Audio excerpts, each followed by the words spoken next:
Would like to start the afternoon session with Artan Sheshmani, who's going to tell us about hierarchy stable pairs and virtual localization. Thank you very much. Let me, without any introduction, just define my object. So the setup is a non-singular projected Calabi-Yau threefold with conservative canonical bundle, and we also need this extra condition of x equals 0.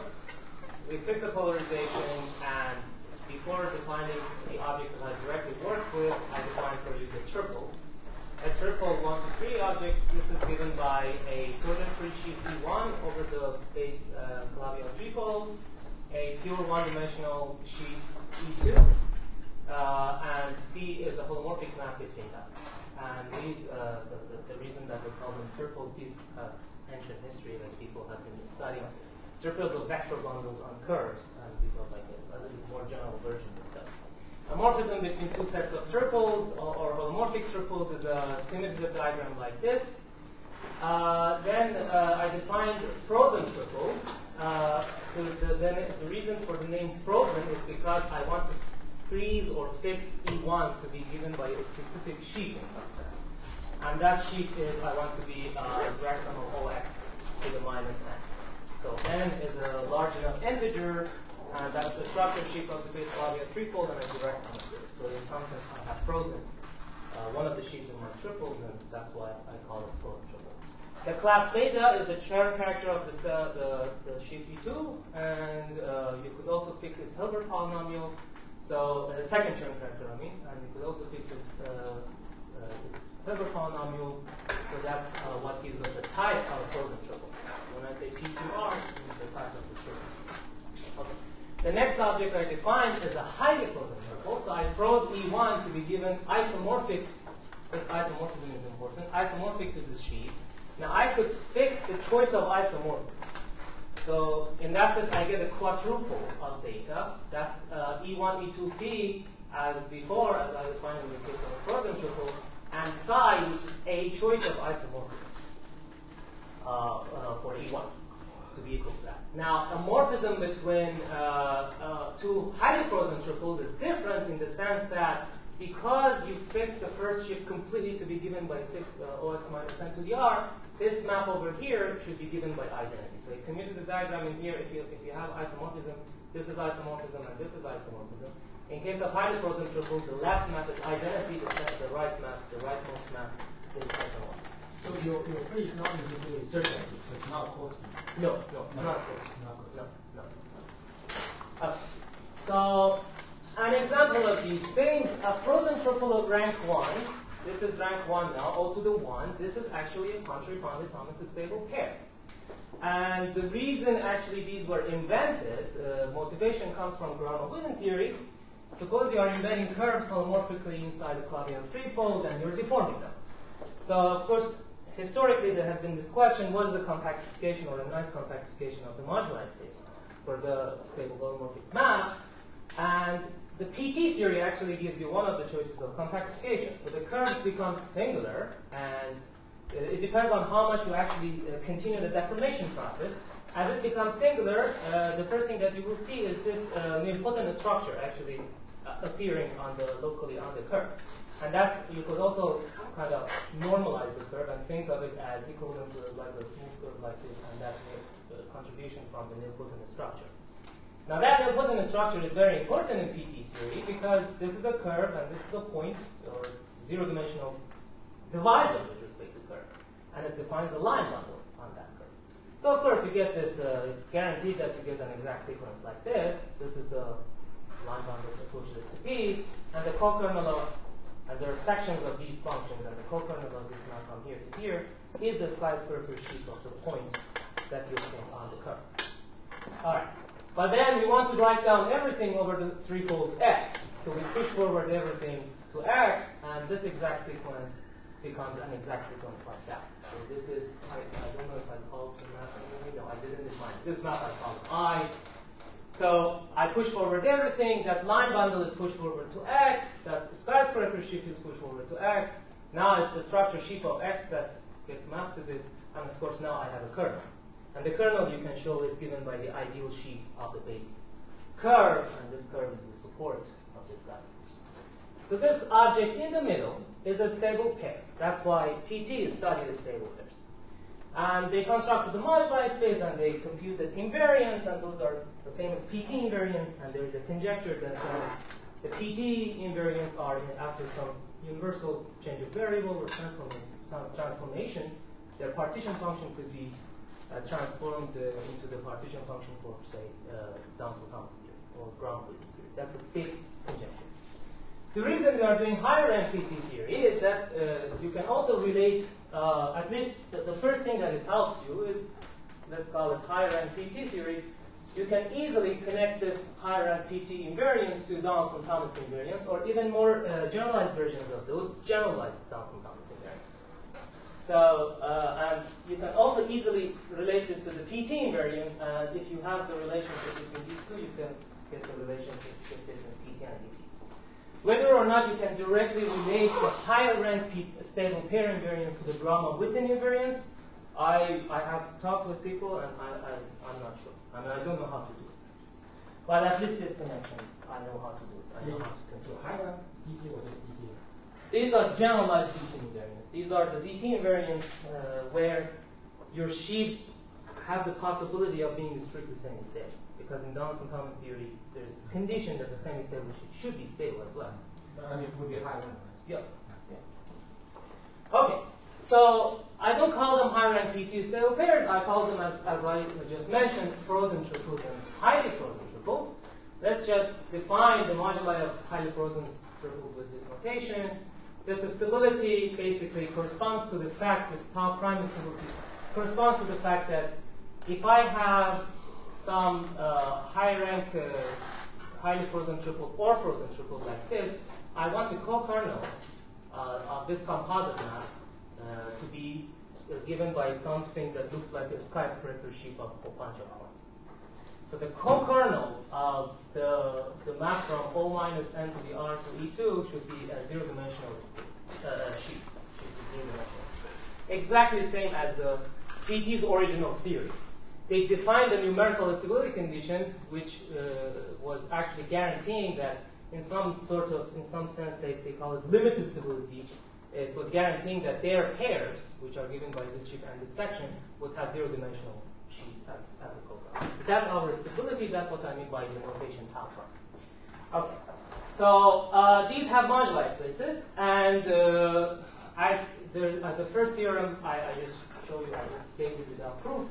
I proved that these moduli spaces naturally are given as a step, and there is this vibration between one moduli space to the other, and you could actually guess what is the vibration. If you just pay attention to the things that this moduli space actually parameterizes, these are giving you some things like this, E1 to E2, such that this is isomorphic to OX minus n to the R, and the choice of isomorphism is given. If I just forget the choice of isomorphism, I go to another, after forgetting the choice of isomorphism, I go to something similar, but this time E1 is not fixed anymore. It's just isomorphism. And this diagram actually describes that. This says, forget E2, you get E1 together with the trivialization that's given by a point. Forget that trivialization, you go to the classifying set of principal GLRC bundle, and this diagram is a fiber diagram. So that's the first one. So we know that this vibration exists already.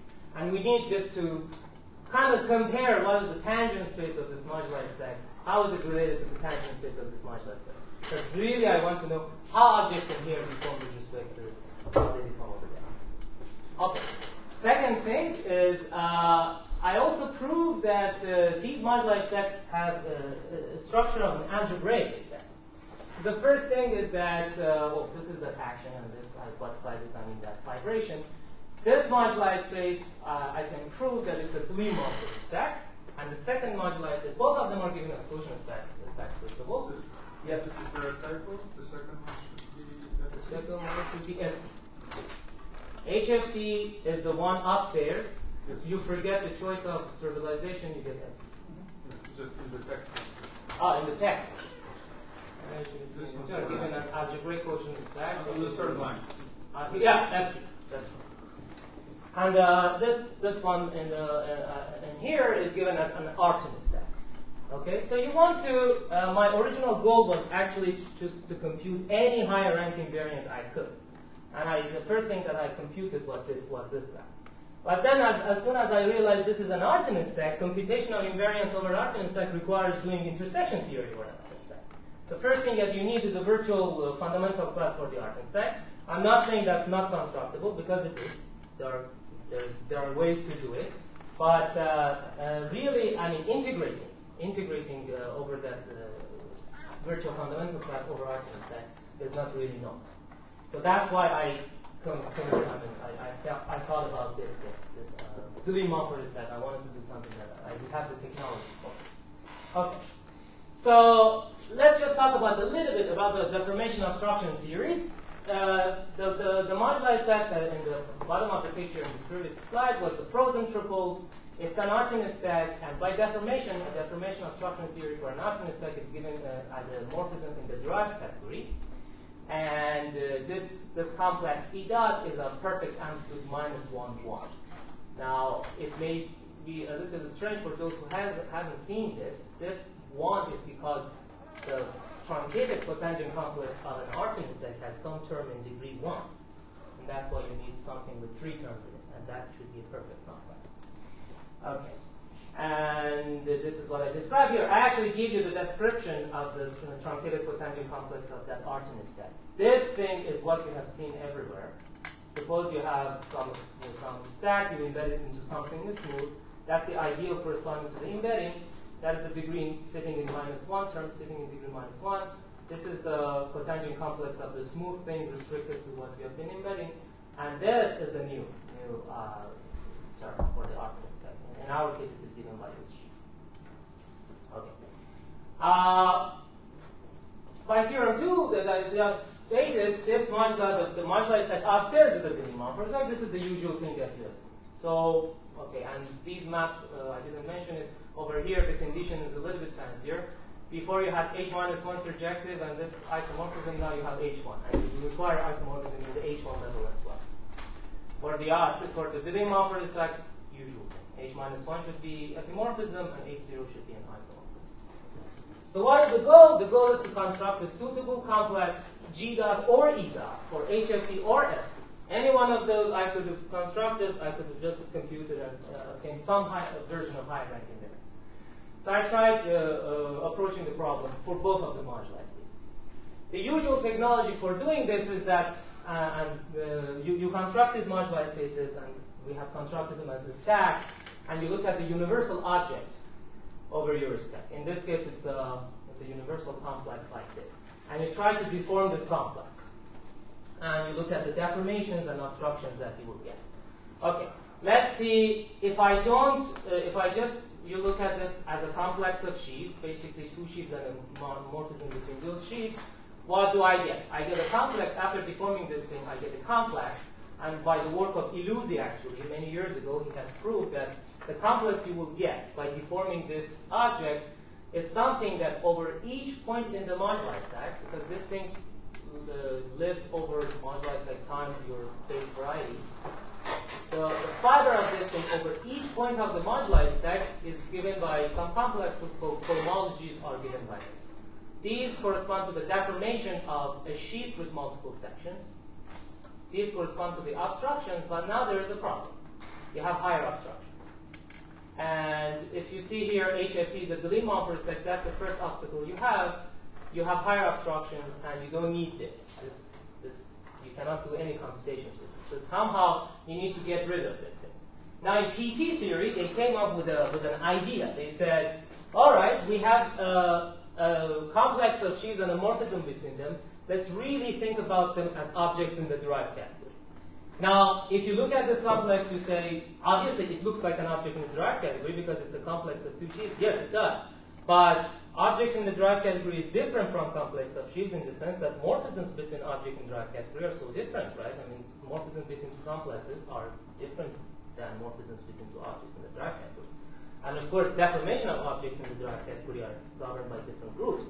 And in PT theory, that's what they did.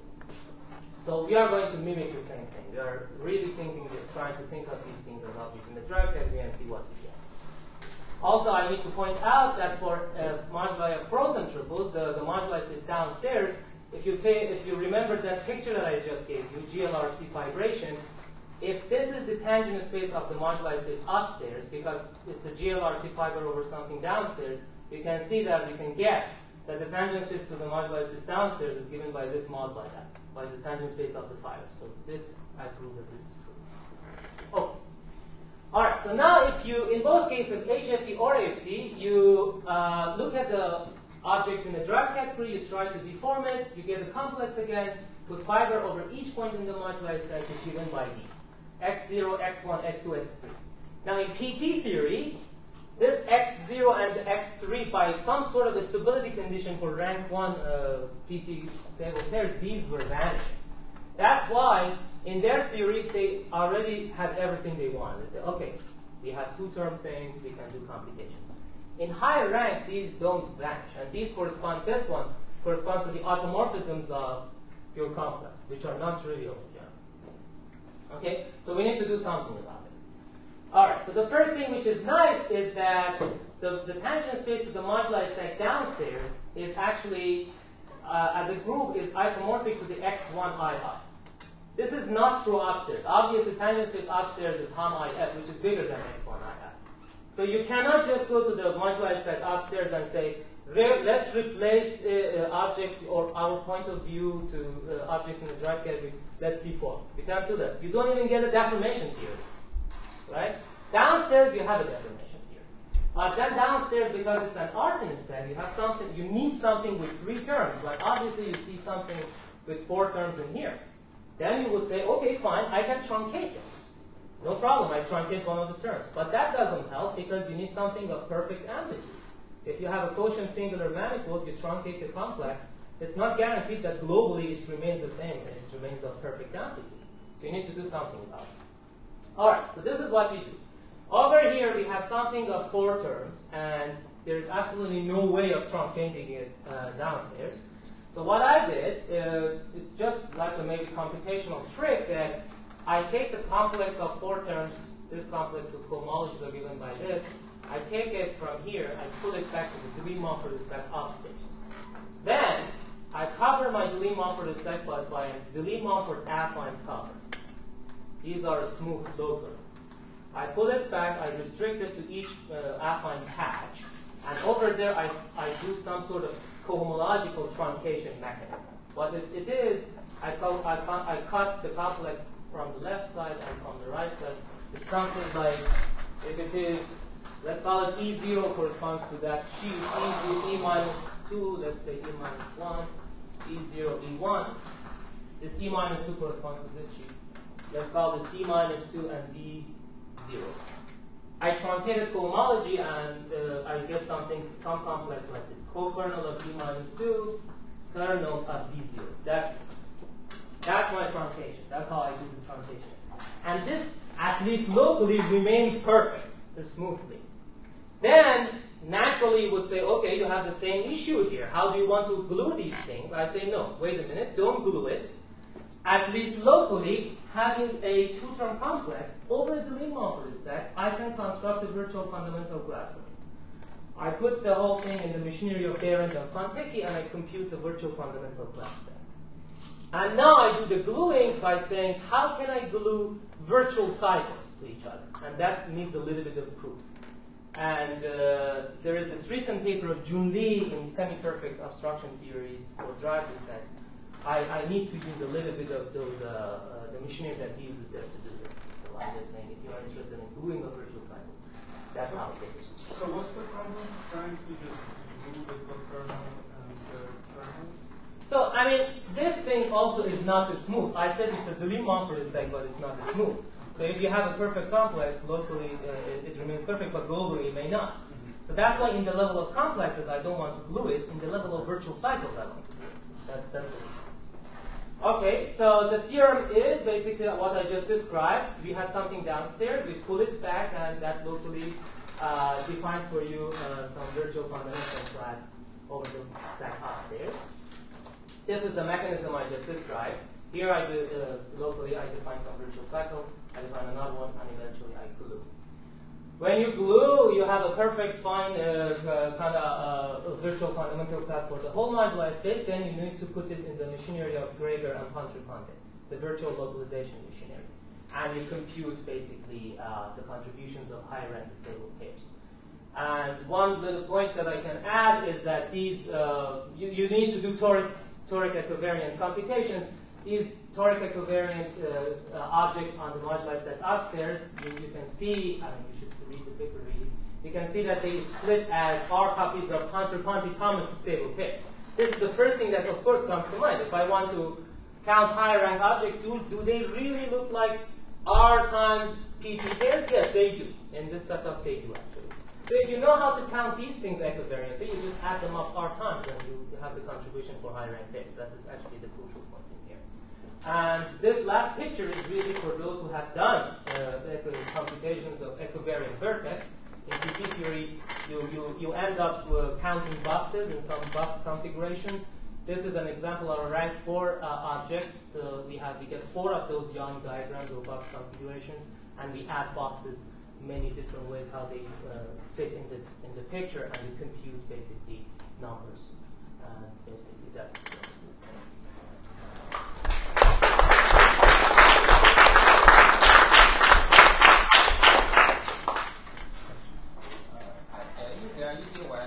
why the model space are less, I mean, what's the local hashes and groups? Yes, it is. I mean, yes, first we need to define them as a stacker, category fibers in group order. You just define them that way. And it follows the construction of moduli stack of sheets. It's not so far from construction of moduli stack of sheets. These are basically moduli stack of sheets and morphisms between them. So the fact that there are set follows from there. Do you have kind of walk-off? Yes. There is another paper, also on our side. I computed the same invariance using wall crossings. And yes, at least for a couple of them, I can say that the wall crossing happens between moduli stack of high rank stable pairs and moduli stack of generalized sheets. Invariants are related by generalized Johnson-Thomas invariance and high rank stable pairs. And the technique used in the wall crossing paper is the Kinsella-Koiberman technique. And you can see that the computations are matching. Yeah. So can you do something other than copies of X minus N, maybe something that has fewer automorphisms? Fewer automorphisms? Yes. So that there is less of a difference between upstairs and downstairs. Would that help? Would that make the problem easier? Yes, I don't know. I have never tried it, but it's sure. I don't know. Yes, should be. I know.